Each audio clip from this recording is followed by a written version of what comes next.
বরখেলাপ করতে হয়, তিনি সেটাই করেছিলেন। ইন্দিরা গান্ধী বলল, তোমার দেশের শাসনতন্ত্র, তোমার দেশের সংবিধান হবে জাতীয়তাবাদ, ধর্মনিরপেক্ষতাবাদ, গণতন্ত্র, সমাজতন্ত্র।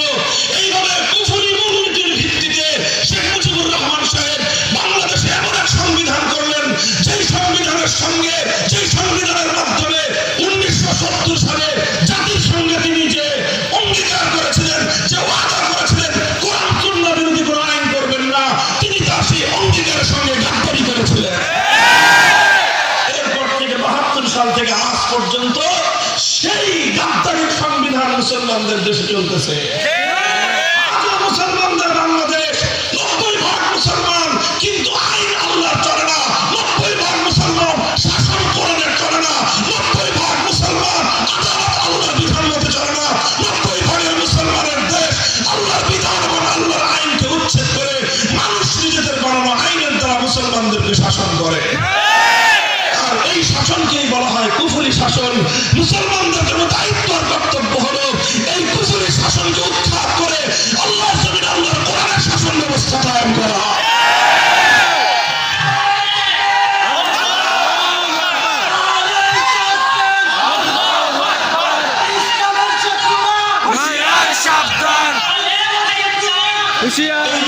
আমাদের আজকের প্রেক্ষাপটে আজ বাংলাদেশে একটা সংস্কারের আওয়াজ উঠেছে। চারিদিক থেকে আওয়াজ কিসের? সংস্কারের আওয়াজ।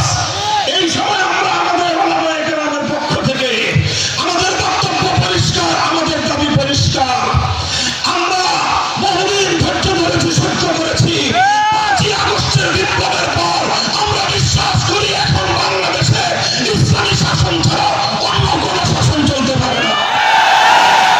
এই জন্য আমরা সংবিধানের সংস্কার চাই। তবে সংবিধানের সে সংস্কার হলেই এখানে একটা সংস্কার করতে হবে। সেই সংস্কারটা হলো সার্বভৌম ক্ষমতা থাকবে একমাত্র আল্লাহ। সার্বভৌমত্ব চাই কার? চিৎকার করে বলেন, সার্বভৌম আইনের ক্ষমতা কার? সুতরাং সংবিধানের এই সংস্কারে এই ধারা সংযোগ করতে হবে। আমার দেশের সংবিধান, আমার দেশের বিচার ব্যবস্থা, আমার দেশের রাষ্ট্র ব্যবস্থায় যেখানেই কোরআন সুন্নাহ বিরোধী কোনো আইন থাকবে, সমস্ত আইন বাতিল বলে গণ্য হবে। এই একটা ধারা যদি সংবিধানে সংযুক্ত করা যায়, এই ধারার মাধ্যমে সংবিধান ইসলামী সংবিধানে পরিণত হবে।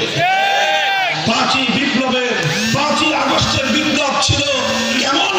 এই বিপ্লবের আসল বাস্তবতা বোঝার জন্য একটা দৃশ্য দেখলেই বোঝা যায়। 5ই আগস্ট দুপুরবেলা যখন বিপ্লব হলো, ফ্যাসিবাদী সরকার যখন বাংলাদেশ থেকে হেলিকপ্টারে উড়ে গিয়ে তার আপনজনদের করে ছাপিয়ে পড়লো, 1 ঘন্টার ব্যবধানে বাংলার টেকনাফ থেকে তেতুলিয়া গোটা বাংলাদেশ থেকে যত মূর্তি ছিল সব মূর্তি ভেঙে, সমস্ত মূর্তি ভেঙে বঙ্গোপসাগরে ভাসিয়ে দেওয়া হয়েছে। কাজেই এই 5ই আগস্টের বিপ্লব পরবর্তী এই ঘটনা, এই যে ভাস্কর্যের নামে যে মূর্তিগুলোকে বাংলাদেশে স্থাপন করা হয়েছিল, এই মূর্তিগুলো ভাঙার জন্য 5ই আগস্ট কোন আলেম ওলামা কাউকে বলতে হয় নাই। কাউকে বলতে হয়েছে? শত শত লক্ষ লক্ষ হাজার হাজার মুসলমান স্বতঃস্ফূর্ত হয়ে নিজেদের দায়িত্বে বাংলার মাটিকে তারা এই মূর্তি শূন্য করেছে। এ থেকেই বোঝা যায় 5ই আগস্টের বিপ্লব ছিল বাংলাদেশকে শিরক থেকে মুক্ত করার বিপ্লব। 5ই আগস্টের বিপ্লব ছিল গৌর গোবিন্দদেরকে বিতাড়িত করবার বিপ্লব। 5ই আগস্টের বিপ্লব ছিল শাহজালালদের বিপ্লব। এই বিপ্লব পরবর্তী বাংলাদেশে আমাদের একটাই দাবি,